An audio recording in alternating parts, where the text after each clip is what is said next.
കരയണ്ടാട്ടോ, ഞാൻ ഇവിടെ ഉണ്ട്. ഇതിന്റെ മോളിൽ കയറിയിരുന്നിട്ടാണ് പുല്ലേ ഈ ഊട്ടി മുഴുവൻ എന്നെ ഇട്ട് ഓടിച്ചത്. അപ്പൊ എന്നെ ഇഷ്ടാണല്ലേ? ഇഷ്ടമാണ്. ഇഷ്ടം കൊണ്ട് എനിക്ക് സഹിക്കാൻ വയ്യ. നാ ഏണി എടുത്തോണ്ട് വാ, ഞാൻ ഇറങ്ങട്ടെ. ഇതെങ്ങനെ കേറി? പുറത്തൂടെ ഏണി വെച്ച് കൂറ പൊളിച്ച് മച്ചി കേറി. കേറി കഴിഞ്ഞപ്പോ ഏണി താഴെ വീണു. എടുത്തോണ്ട് വാ.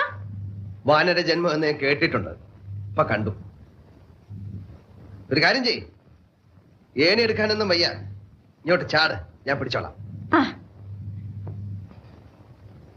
പിടിക്കുവോ? പിടിക്കാം. എന്റെ പുറ്റുമോളിങ്ങോട്ട് ചാട്. സത്യം? സത്യമായിട്ടും പിടിച്ചോളാം. എന്റെ ചക്കരക്കുട്ടിയല്ലേ, ചാട് ചാട്. അയ്യോ!